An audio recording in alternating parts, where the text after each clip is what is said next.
متقی و پرہیزگار عورت تھی۔ حضرات محترم، یا تو حضرت حسن بصری رحمت اللہ تعالی علیہ کے دربار میں یا اللہ کے دربار میں اپنے گھر میں کھڑی ہو جایا کرتی تھی اور اللہ کے حضور قیام میں کبھی رکوع میں کبھی سجود میں رہا کرتی تھی، گھر گرہستی کو بھی سنبھالا کرتی تھی۔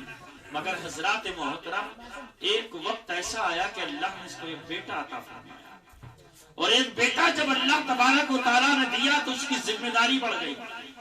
اس بیٹے کو بھی سنبھالا اور اس کی تربیت بھی اچھی فرمائی، کوشش کی اس کی تربیت کو سنبھالنے کی۔ مگر حضرات، آج ہماری ماں اور بہنوں کے حال کیا ہے؟ اگر اللہ تبارک و تعالیٰ للہ دے دے نا، للہ تو اللہ کو بھول دے۔ اگر اس سے کہو نا کہ نماز پڑھ لے کوئی، جی موقع ہی کہاں ہے، للہ نے منہ دیا۔ صبح کو دیکھو ڈیڑھوں کے تو یہ حال ہے بھائی صاحب، میچنگ ملانے میں بہت مشہور ہو رہے، میچنگ پر میچنگ چل رہا بھائی صاحب، دوپٹہ بھی اس رنگ کا، چوڑی بھی ایسی، لپسٹک بھی ایسی، لپسٹک اللہ خیر کرے کیا ہونے والا ہے۔ اللہ کے چکر میں اللہ کو بھول جاتی ہے۔ اللہ نے للہ دیا، وہ نعمت اس کی دی ہوئی ہے، اگر للہ دے دیا تو اور زیادہ شکریہ ادا کر، چاہیے تو یہ،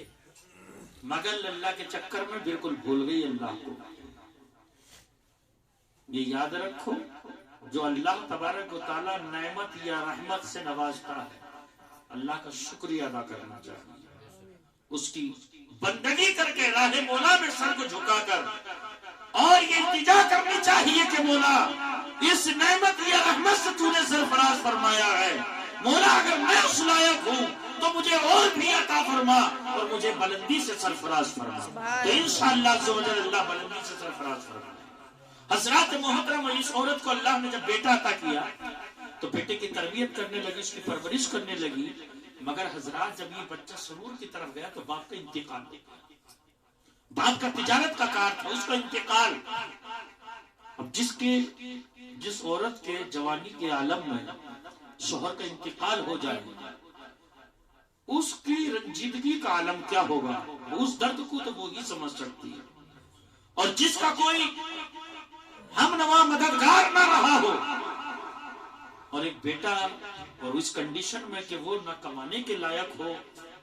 نہ سنبھلنے کے لائق ہو، اس کو بھی سنبھالنا، اس پر کیا بیتتی ہوگی وہ تو اس کا دل ہی جانتا ہے۔ حضرات محترم، مگر نہیں، صبر استقامت کا دامن مضبوطی سے تھاما اور اللہ کی اتباع فرما برداری کرتی رہی۔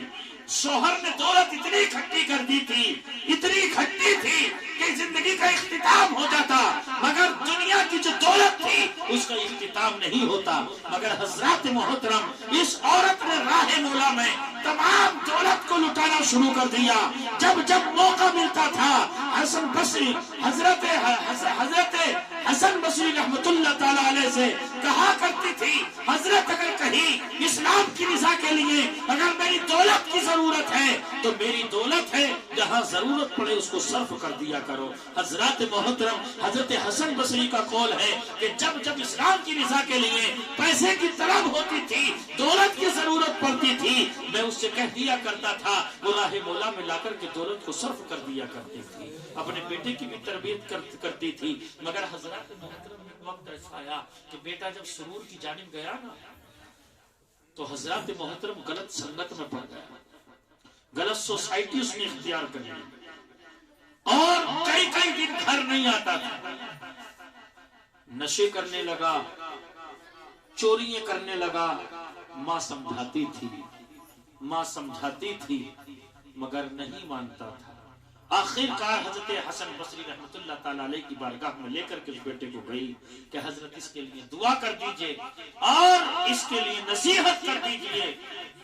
کہ ہو سکتا ہے کہ اللہ تبارک و تعالیٰ نے آپ کو درجہ بلند عطا فرمایا ہے، تمہاری نصیحت اس کے دل پر کام کر جائے اور اس کا بیڑا پار ہو جائے۔ مگر حضرات محترم، جب انسان خطاؤں پر خطائیں کرتا رہتا ہے، گناہ پر گناہ کرتا رہتا ہے، تو انسان کا جو جو دل ہے وہ سیاہ ہو جاتا ہے، کالا ہو جاتا ہے، اور حضرات محترم پتھر سے زیادہ سخت ہو جاتا ہے، اس پر پھر کوئی نصیحت کام نہیں کرتی۔ حضرات محترم حقیقت یہ ہے، حضرت نے کئی مرتبہ نصیحت فرمائی، کئی بار سمجھایا، مگر اس پر کسی نصیحت نے حضرت حسن بصری کی بھی کام نہیں کیا۔ حضرات محترم حضرت حسن بصری نے کئی مرتبہ دعا بھی کی، مولا کہ اس کی دل کی کیفیت کو بدل دے، اس کے دل کی سیاہی کو دور فرما دے، اس کے دل کو نور ایمانیت کی روشنی سے منور و مجلہ فرما دے، مگر حضرات محترم نصیحت نے کام نہیں کیا۔ حضرات محترم یہ اور بگڑتا چلا گیا، ماں مایوس ہے، حضرات محترم نصیحتیں کرتی ہیں، سمجھاتی ہے کہ بیٹا غلط سوسائٹی کو چھوڑ دو، دنیا میں بربادی تو بربادی ہے ہی، تمہاری زندگی کے لمحات بھی خراب ہو رہے ہیں، اور تم اللہ کو ناراض کر رہے ہو، تم اللہ تبارک و تعالیٰ کے غضب کو دعوت دے رہے ہو۔ اگر اللہ کا غضب تم پر نازل ہو گیا تو نہ تمہاری زندگی میں سرور رہے گا، نہ زندگی کا معاملہ سرور دہ رہے گا، تم پریشانیوں میں ملوث ہو جاؤ گے۔ مگر حضرات محترم وہ بیٹا تھا نازوں کا پڑا، حضرات محترم ماں سے کہتا ہے، اے ماں تمہارا کام ہے نصیحت کرنا، تم سمجھاتی رہتی ہو، اس کے علاوہ اور کوئی کام نہیں ہے، تمہیں کوئی اور معاملہ نہیں بچا ہے۔ حضرات محترم آخر کار برادران ملت اسلامیہ، ایک وقت ایسا آتا ہے کہ یہی نوجوان بیمار ہو جاتا ہے، اور بیماری کے عالم میں حضرات محترم بستر پر لیٹ جاتا ہے، اٹھنے کی سنگشت باقی نہیں رہتی ہے۔ ماں کہتی ہے، اے بیٹا اب تو نے بستر پکڑ لیا ہے، اب تجھ میں اٹھنے کی ہمت برقرار نہیں رہی ہے، اب تو اٹھنا چاہتا ہے مگر اٹھ نہیں پاتا ہے، مگر حضرات محترم ماں کی باتوں کو پڑا سن رہا ہے۔ آخر کار ماں نے کہا، اے بیٹا بتا تیرے دل کے اندر تمنا کیا ہے؟ بیٹا کہتا ہے، اے امی حضور ڈاکٹر کو بلایا جائے اور مجھے دکھایا جائے اور مجھے دیکھا کر کے دوائی دلوائی جائے، جس سے کہ میری صحت بن جائے اور میں اس بیماری سے بچ جاؤں، مجھے چھٹکارا مل جائے۔ ماں حضرات محترم بیٹے کو اٹھاتی ہے، اٹھا کر سنبھالتی ہے، اور سنبھال کر کے حکیم یا طبیب کے پاس لے کر کے جاتی ہے، مگر حضرات محترم حکیم یا طبیب ڈاکٹر دیکھتا ہے، دیکھنے کے بعد کہنے لگتا ہے، اے بڑی بھی تیرے بیٹے کو ایسی بیماری لاحق ہو گئی ہے کہ اس کا علاج اب دنیا جہان میں نہیں رہا ہے، اب تو یا تو جب تک اس کی زندگی ہے، جب تک اس کو سانس پورے کرنے ہیں، تو یا اس پر جو ہے اب کوئی دوائی کام نہیں کرنے والی ہے، جب تک اس کی زندگی ہے اب اس کا زندگی کا مسئلہ باقی رہا ہے، اور جس دن اس کی زندگی کا اختتام ہو جائے گا یہ دنیا کو الوداع کہہ کر کے رخصت ہو جائے گا۔ مگر برادران ملت اسلامیہ اللہ تبارک و تعالیٰ نے ایسی بیماری لاحق عطا کر دی کہ حضرات محترم حکیم و طبیبوں نے بھی اب انکار کر دیا کہ اس کی دوائی نہیں ہے۔ آخر کار حضرات محترم ماں مایوس ہوئی، اور مایوس ہو کر کے اپنے بیٹے کو سنبھالتی ہوئی گھر لائی۔ حضرات محترم وہ ماں جس کا شوہر حضرات محترم جوانی کے عالم میں اس کی نظروں سے اوجھل ہو گیا ہو، اور بیٹا ایک ہو، حضرات محترم اسے بھی بیماری لا علاج بیماری لگ گئی ہو، حضرات محترم اس ماں کے دل پر کیا بیت رہی ہوگی۔ مگر بیٹے کو ماں نصیحتیں کرتی ہے، بیٹا ماننے کے لیے تیار نہیں ہے۔ آخر کار حضرات محترم ماں لے کر کے آئی، لا کر کے بستر پر لٹا دیا۔ حضرات محترم ماں بیٹے کے سر کو داب رہی ہے، میٹھی میٹھی پیاری پیاری باتیں کر کے بیٹے کے دل کو دلاسا دے رہی ہے، مگر حضرات محترم ماں کی ممتا ماں ہی ماں ہوا کرتی ہے۔ حضرات اولاد کتنی ہی خطرناک کیوں نہ ہو مگر ماں کا پیار ماں کا ہی ہوتا ہے۔ مگر برادران ملت اسلامیہ آخر کار ماں میٹھی میٹھی باتیں کر رہی ہے،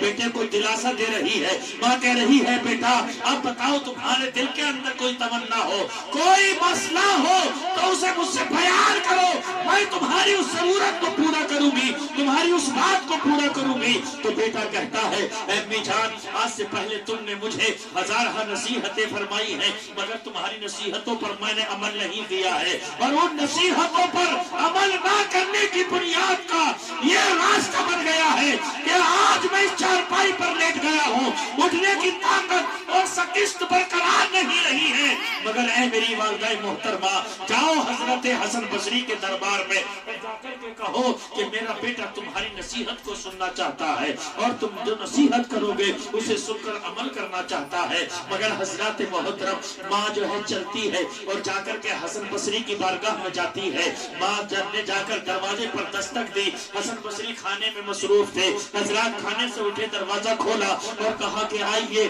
حضرات محترم، مگر اس نوجوان کی ماں نے کہا کہ آنے کا موقع نہیں ہے، مجھے تمہیں اپنے گھر بلا کر لے کر کے جانا ہے اور چلو میرا بیٹا بستر علیل پر لیٹا ہوا ہے، اس کی حالت کی حالت ہے، وہ بڑے کمزوری نکاہت کے عالم میں گھر پر چارپائی پر لیٹا ہوا ہے، چل کر کے اس کو نصیحت کر دی جائے اور اس کے لیے دعا کر دی جائے۔ مگر حضرت حسن بصری نے انکار کر دیا، نہیں میں ابھی کھانا تناول فرماؤں گا اور پھر تھوڑی دیر آرام کروں گا، پھر لوگوں کو نصیحت کرنے کا ٹائم ہو جائے گا، میرے پاس موقع نہیں ہے۔ اس کے پاس میں کئی مرتبہ جا چکا ہوں مگر اس نے کسی نصیحت پر عمل نہیں کیا ہے، نہ اس نے تمہاری مانی ہے نہ میری مانی ہے۔ مگر حضرات محترم حضرت حسن بصری رحمت اللہ تعالیٰ علیہ نے انکار کر دیا کہ میں نہیں جاؤں گا۔ ماں حضرات محترم بار بار کہتی ہے مگر آپ نے انکار کر دیا۔ ماں حضرات محترم ندامت کے عالم میں ڈوبی ہوئی اور واپس گھر آتی ہے۔ حضرات محترم ماں آ کر کے بیٹے سے بات کرنے لگتی ہے اور ماں بیٹوں میں دونوں میں گفتگو ہونے لگتی ہے، ماں کی آنکھوں سے آنسو گرتے ہیں، ماں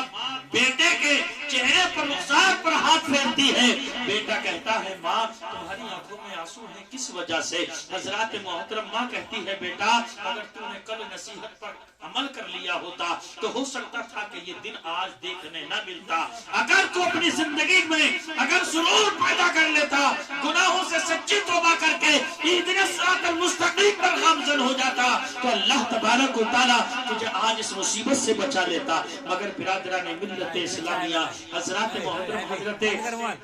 حسن بصری کا انکار، ایک بار اور جاؤ ان کی بارگاہ میں اور ان سے کہو کہ میرا بیٹا بلانا چاہتا ہے، اگر میرے اندر اگر سخت اور طاقت ہوتی تو میں ان کے دربار میں جاتا، ان کی بارگاہ میں پہنچ کر کے میں معافی مانگ لیتا، مگر میرے اندر طاقت برقرار نہیں ہے کہ میں اٹھ کر جا سکوں۔ امی جان تم ایک بار اور جاؤ اور میری نصیحت سنتی جاؤ، میری نصیحت تمہیں یہ ہے کہ اگر تم جا تو رہی ہو، میرا وقت نزا ہے، مجھے یہ محسوس ہو رہا ہے کہ تیری زندگی کا بھی اختتام ہے، اب تو بچ نہیں پائے گا۔ حضرات محترم یہ نوجوان کہتا امی جان تم حسن بصری کی بارگاہ میں جا رہی ہو، کاش کو اگر تم پلٹ کے آؤ، میرا اگر انتقال ہو جائے تو میری نماز جنازہ کے لیے ان سے حکم کرنا کہ میری نماز جنازہ پڑھا دیں، اور جو تمہارا دوپٹہ ہے نا اس کو میرے گلے میں ڈالنا اور اپنے گھر کے صحن میں میرے جنازے کو خوب کھچیڑنا،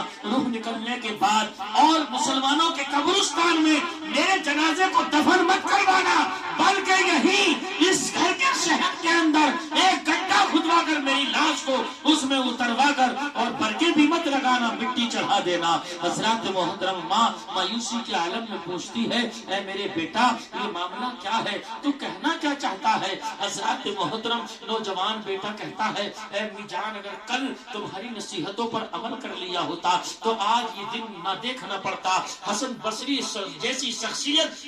میرے مجھ سے ملنے سے آج انکار کر رہی ہے۔ اے امی جان اگر میرا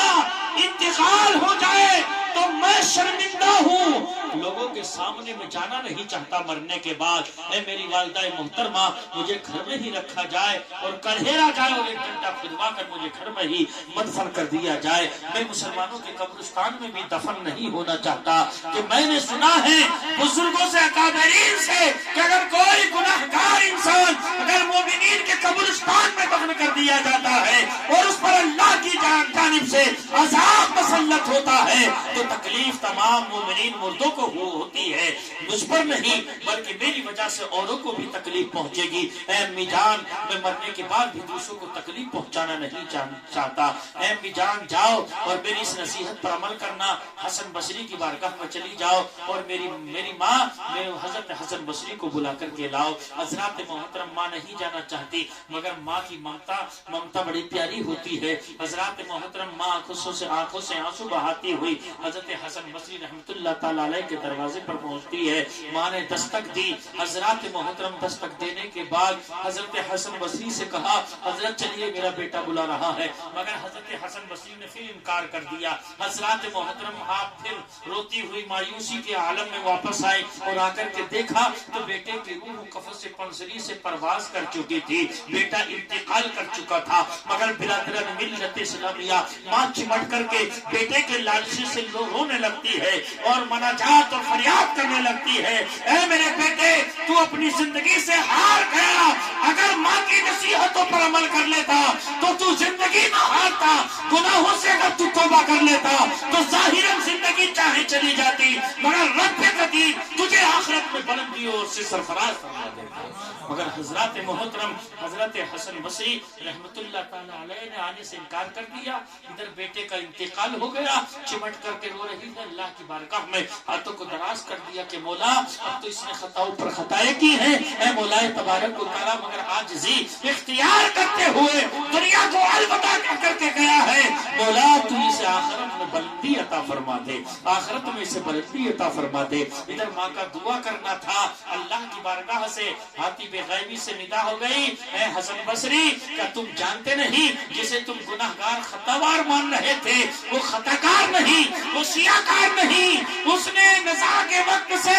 پہلے جب وہ بیماری حلالت کی وجہ سے چارپائی پر پڑ چکا تھا, اس نے میری بارگاہ میں سچی توبہ کر لی تھی اور آج اس انکساری میں اپنے آپ کو اس نے خم کر دیا تھا اور میں نے اس کی توبہ کو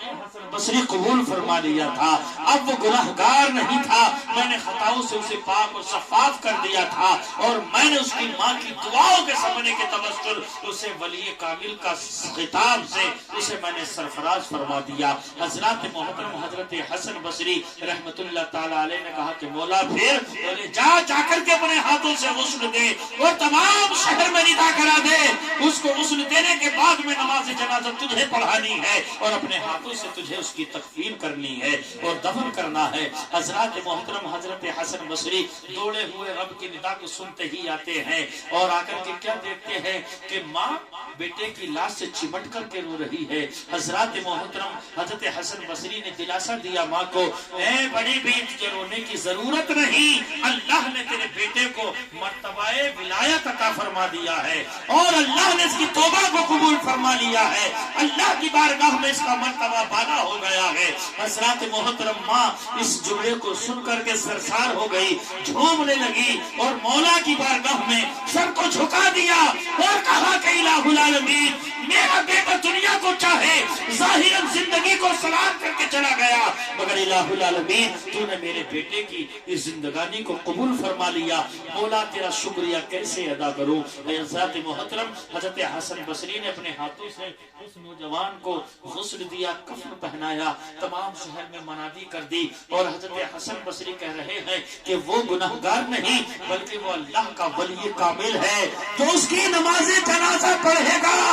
جنازہ بھی جنتی اور نماز جنازہ پڑھنے والا بھی جنتی ہو جائے گا. حضرات محترم جب ایک میدان میں لے جا کر کے جنازے کو رکھا گیا تو بے شمار لوگوں نے شرکت فرمائی. حسن بصری رحمت اللہ تعالی علیہ جیسی پائی کی شخصیت نے نماز جنازہ پڑھائی اور جب سلام پھیرا داہنی طرف اور جب بائیں طرف سلام پھیرا تو حضرات محترم حضرت حسن بصری رحمت اللہ تعالی علیہ کی زبان پر یہ کلمات تھے کہ یہ اللہ کا پیارا تھا, اللہ کو پیارا ہو گیا اور اس کا محب بندہ تھا, جنت میں سیر کر رہا ہے. حضرات محترم یہ جنتی ہے. اے نمازیوں تم بھی اپنی قسمتوں پر فخر کرو کہ تم تمام کے تمام جنتی ہو گئے ہو. حضرات محترم اگر کوئی انسان اللہ کی بارگاہ میں اگر سچی توبہ کر کے تائب ہو جاتا ہے اور عاجزی و انکساری کو اختیار کر لیتا ہے, اللہ تبارک و تعالیٰ اسے اپنا محب بندہ بنا لیتا ہے.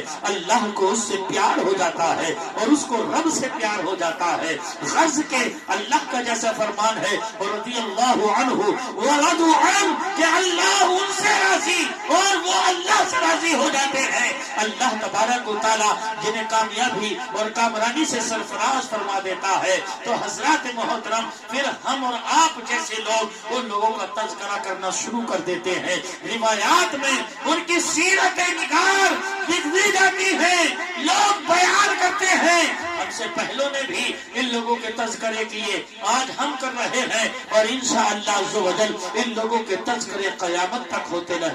رہیں گے۔ حضرات محترم، اللہ تبارک و تعالیٰ نے جیسے فرمایا ہے، یا ایھا الذین آمنوا توبوا توبۃ نصوحا، اے ایمان والو اللہ کی بارگاہ میں گناہوں سے ایسی سچی توبہ کر لو جس سے لوگ بھی درس عبرت حاصل کریں اور تمہیں دیکھ کر اللہ کی طرف رجحان کر لیں، تمہاری وجہ سے اللہ انہیں بھی کامیابی و کامرانی عطا فرما دے۔ حضرات محترم، ہم اور آپ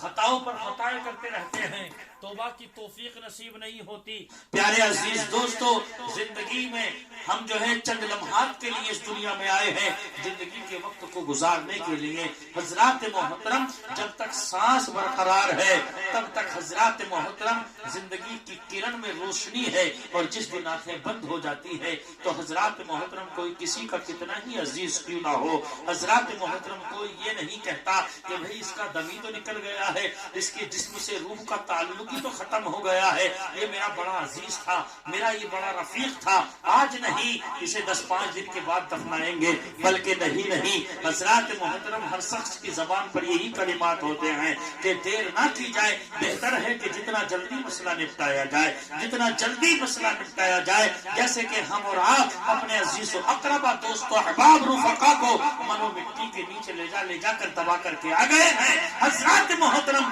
کل ہماری اور آپ کی باری بھی ہے، ہمیں بھی دنیا کو الوداع کہنا ہے، ہمیں بھی دنیا میں سدا نہیں رہنا ہے۔ حضرات محترم، حضرات ہمیں بھی دنیا کو الوداع کہہ کر ایک دن رخصت ہو جانا ہے۔ حضرات دنیا میں رہ کر کے حضرات محترم موت کا سامنا نہ کسی کی طاقت کر سکی ہے، نہ عہدہ کر سکا ہے، نہ بادشاہت کر سکی ہے، نہ دنیا کی دولت و ثروت کر سکی ہے، نہ وزارت یا بادشاہت کر سکی ہے۔ غرض کے حضرات محترم، انسان کے اندر کتنے ہی فن کیوں نہ ہو مگر حضرات موت سے کوئی نہ بچ سکا۔ حضرات محترم، اگر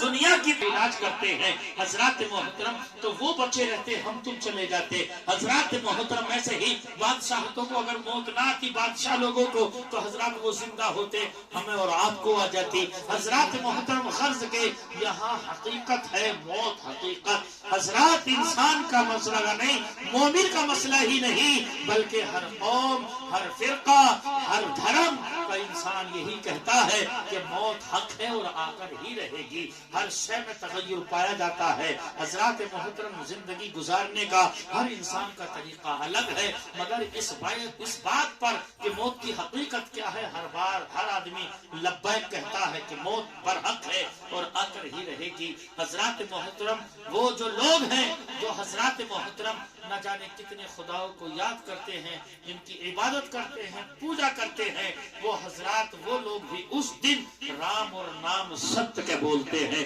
اس دن وہ لوگ بھی حقیقت کی طرف پلٹ کر کے آتے ہیں۔ حضرات محترم، تو ہمیں اور آپ کو بھی حقیقت کی طرف پلٹنا ہے، جیسے کہ اللہ کا فرمان ہے، یا ایھا الذین آمنوا قوا انفسکم واہلکم نارا وقودھا الناس والحجارہ، اے ایمان والو بچو اور بچاؤ اپنے آپ کو اور اپنے اہل و عیال، دوست و احباب رفقا کو جہنم کی آگ سے، جس کا ایندھن انسان اور پتھر ہیں۔ حضرات محترم، گفتگو کا اختتام کر لیا جائے۔